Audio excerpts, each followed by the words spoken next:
welcome to This Week in Svelte, episode 5.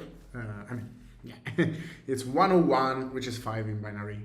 I already made this joke like 3-4 times, but I have to. I'm legally obligated to do it. So, let's jump right into it. Today, I have the maintainer meetings, so after I will need to leave, so it will be a shorter episode, but yep. And let's jump right into the changelog, and then we will have a small announcement, but I think we can start with this improves internal set versioning mechanic. So internal set is actually like whenever you are setting a value inside Svelte, we are calling internal set internally, which then does all the job of like starting the chain of functions call that will result in your effects to rerun whenever you set a value in a signal. And we are using a versioning system to keep track of if that signal is new or old, something like that. And like it was improved. Don't transform reassign state in label statement in derived. So this is for the migration script because after the derived become writable. Now, if you have something like this, let me show you. Let's say that in Svelte 4 you had, I don't know, $sign uppercase is equal to name to uppercase. So this can be transformed into a derived, but if for some reason it was also reassigned by value uppercase, initially we couldn't update this into a derived because derived were not writable. After derived become writable, I actually personally changed to actually use a derived, but there is one catch. Some people actually do something like this.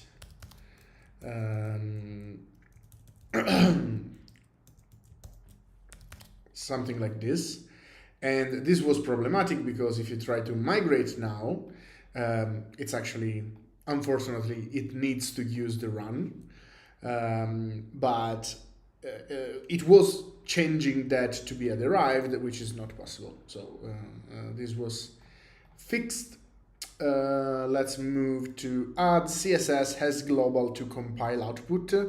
So this is something that it was needed to it's something that was needed for Vite plugins Svelte actually, and it's actually pretty cool because now there is a new option in Vite that allow you to tree shake away the CSS that was not used. And so inside Vite plugins Svelte, we needed a way to know if there was global unscoped CSS, because that cannot be tree shaken away, obviously. And so we added this to the compiler output. Add snippet argument validation in dev. So in dev, now if you are passing an argument directly, so if you are calling the snippet without using the render function, you are not going to pass the same arguments that the snippet need, because under the hood the snippet is compiled to something different than just a function call. So let's say that you have a snippet test like this, cool, for example, and the value is, I don't know, like and I'm using right? So this looks like a function call that return some markup, but actually if you take a look at how it's working, the first argument is actually the anchors, like to what the snippet needs to be attached to, and the second argument is it's but it's actually a function if you take a look here. So let's say that you, I don't know, by any chance you want to do something like test and you want to pass a string to it. This will actually give you validation and it will actually give you an error only in that mode, but so it will steer you to actually write proper code, which is always a good thing. Let's move on to fix update state reference locally message. So this was one of those error messages that are always very difficult to write because it kind of requires you to have a deep knowledge, not a deep, but a somewhat deep knowledge of how signals are implemented in Svelte, for example. And so it was using words like the global scope or in its own scope and stuff like that. And we are trying to make these error messages better, and so this was one attempt. Correctly validate undefined snippet params with default value. Sorry.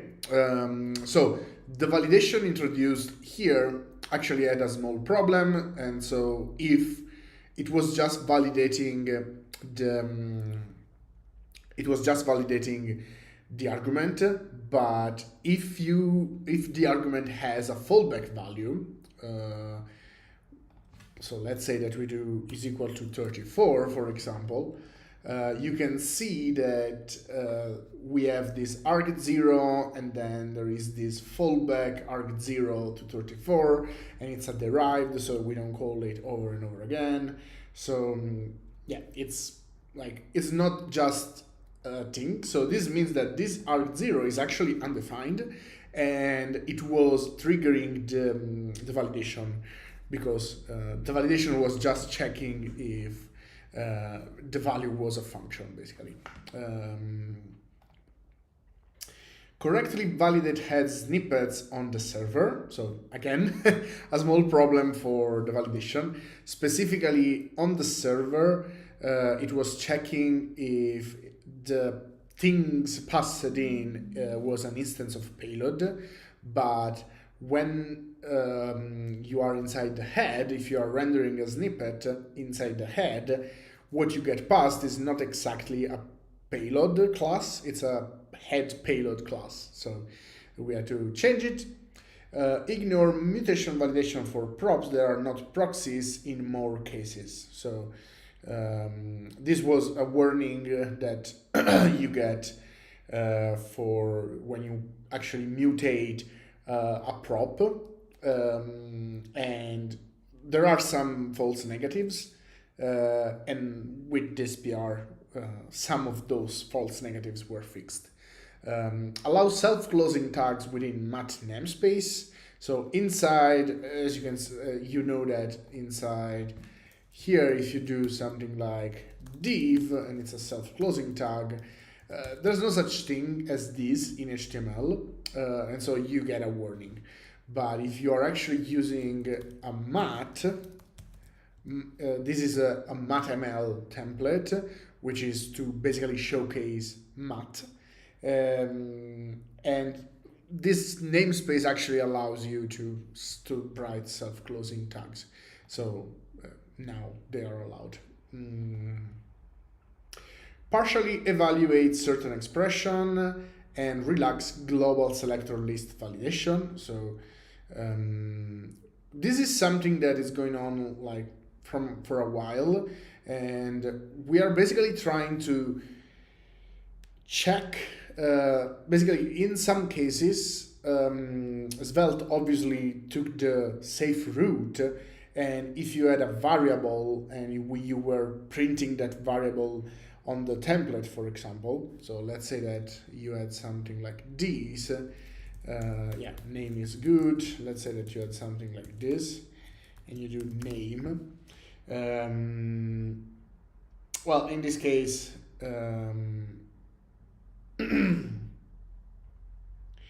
yeah, you can see here, like you can actually see it here. Like in this case, we know that this word, this name is never reassigned, and it's also never exported, and it's also not actually a variable, like it will always stay word. So instead of actually doing name and like invoke the function and stuff like that, we just do node value is equal to word.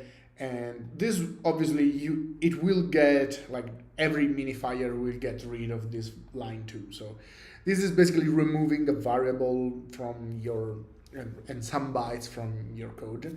And obviously to do so, we need to kind of evaluate. So for example, this is a binding. It's a variable that is never reassigned and has a specific value and stuff like that. So like, even if I just do, I don't know, input bind value is equal to name, in this case, it's actually reassigned, so we cannot do that anymore. Even if I think we do Svelte options runes, like even if we are in rune mode, despite the fact that it's reassigned, I don't think we still use the name thing. And for example, here you can see that if it ever becomes undefined, we are adding this question mark empty space, because it will actually show an empty space if it's undefined. But technically we could know that this will never become undefined, so we are trying to do this kind of optimization. Relax global selector list validation. So again, there was this global, and there are some situations where basically if you wrote something like this, I can't remember specifically, but let's say that you had something like this. Let's actually check for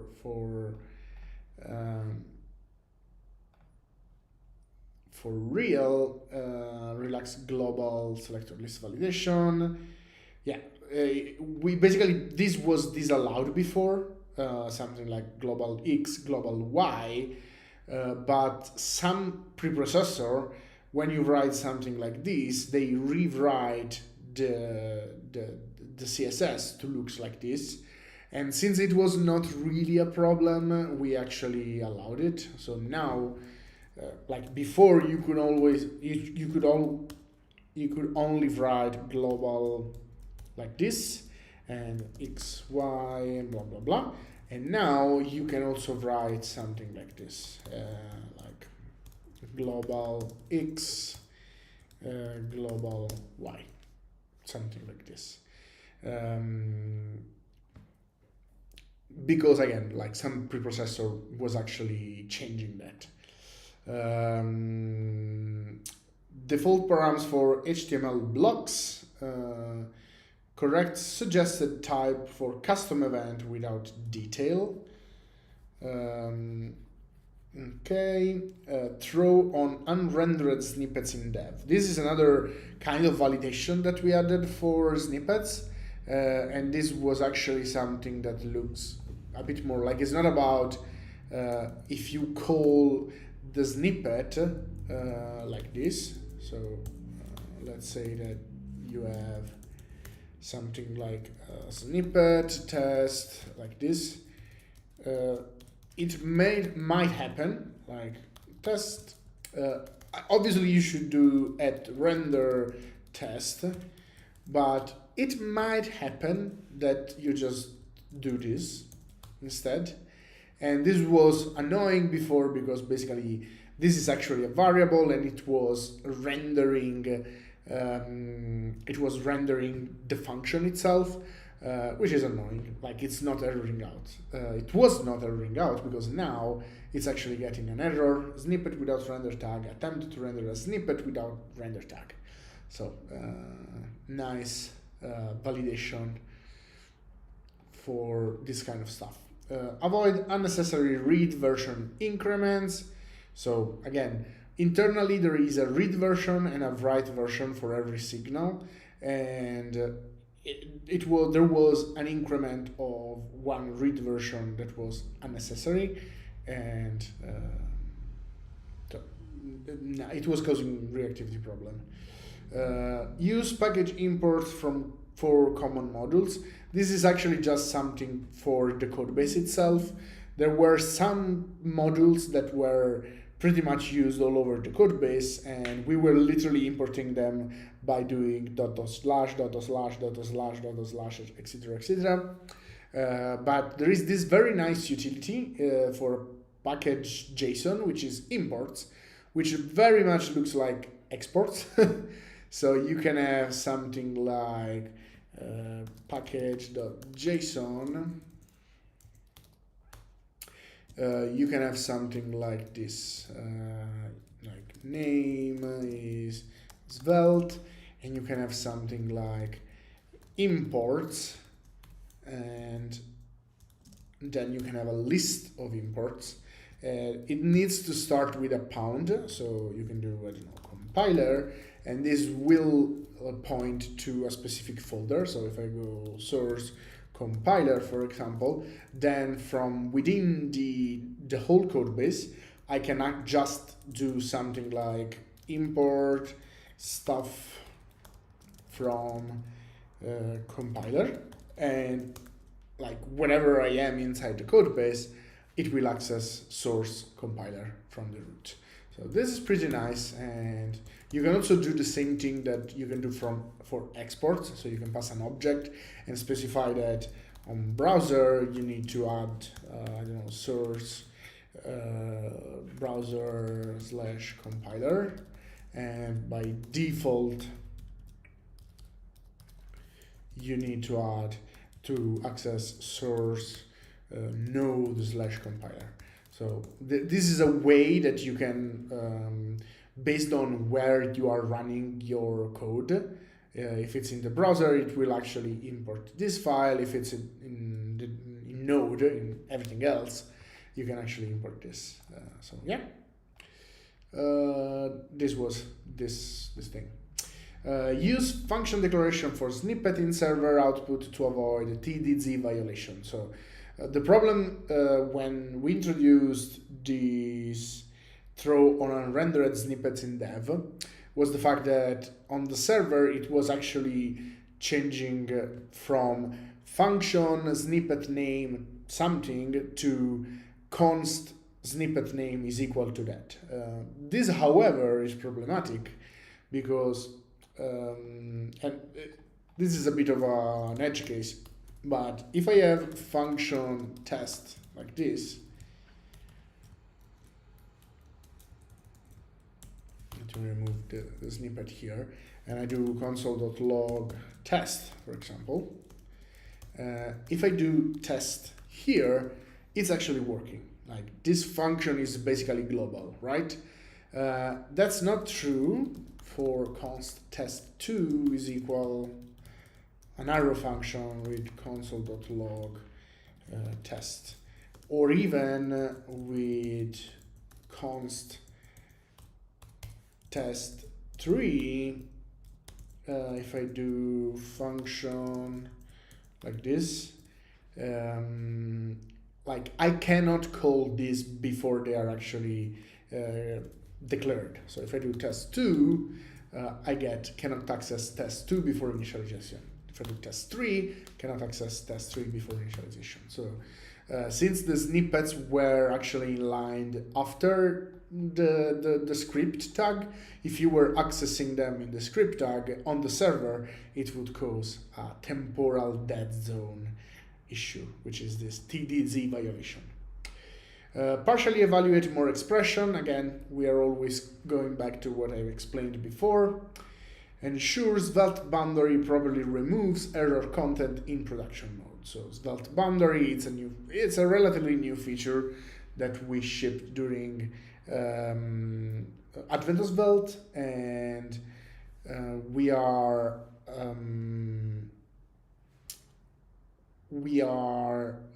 it was not properly removing the error content. So if you have an error inside the Svelte boundary, in production mode was not properly removed the content. Fix update version after delete if source is undefined and prop in target. So this was actually something like for proxies. when you were deleting a key, if it was not, if it was already a prop inside the proxy, like a thing, a property inside the proxy, it was not actually updating the version, which means it was not rerunning the effects. Fix, emit error on wrong placement of the global block selector. So this was if you output, like if you set the global block, the global in a wrong place, now it's actually erroring out properly, so you can actually know why your code is not working. Don't mark selector list inside global with multiple items as unused. So this was a problem that stemmed from this PR here, relaxed global selector list validation, because basically if you add a selector list within global, so multiple selectors, it was considered them unused. And this is actually the latest version of Svelte. So yeah, pretty cool. Let's see SvelteKit. Oh, okay, we don't have, no, I think we do have something, because last time was, last time was 11th of April. We can see that fix escape names of tracked search parameters. Oh, this was actually, one, it was my bad. And it was actually a security vulnerability. So if you didn't do it already, update to SvelteKit 2.20.6, because basically, like, if you were looping over the search params, I made a PR almost 1 year, like for SvelteKit 2.0, where basically, like, now the load function will only rerun if for the search params that you are actually changing.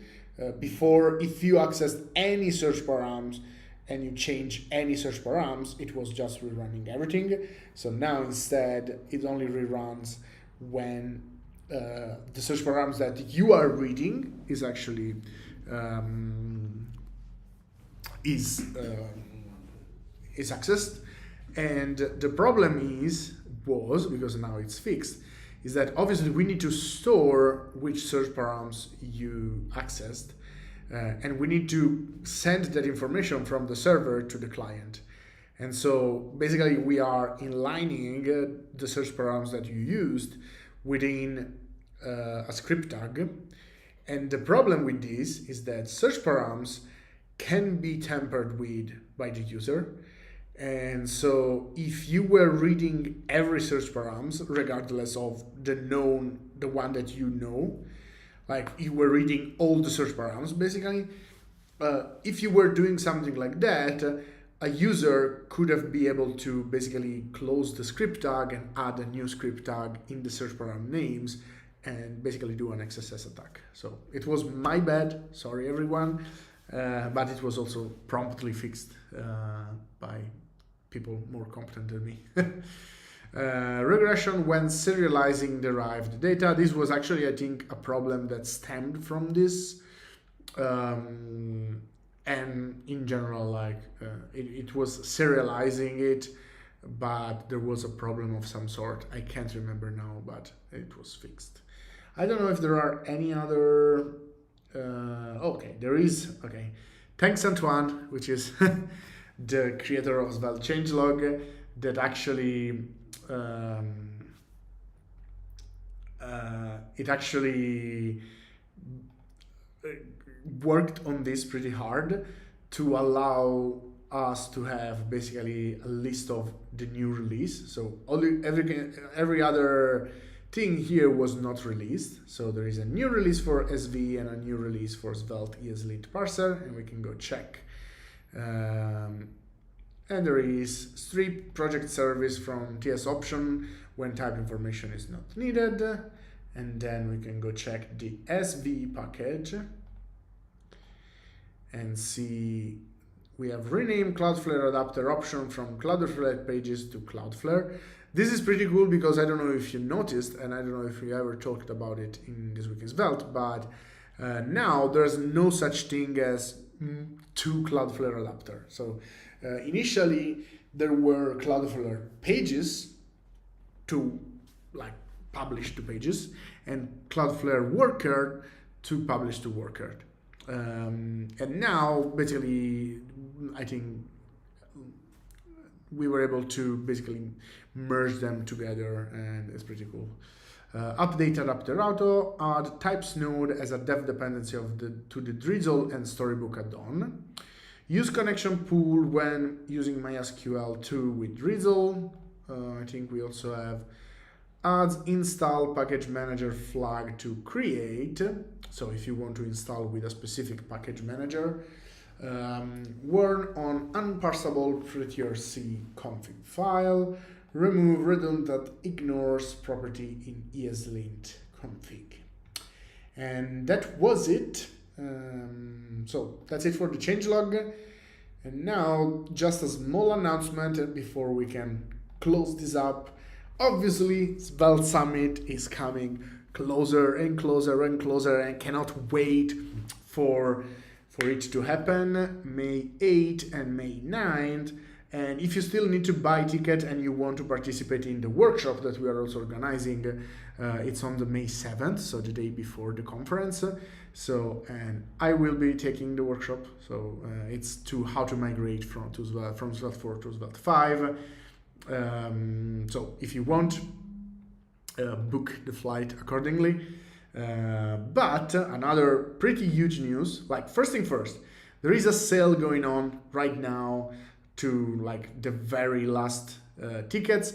It will close, I think, on the 31st of April. So it's your very last chance to buy a ticket, and you also get a 30% discount.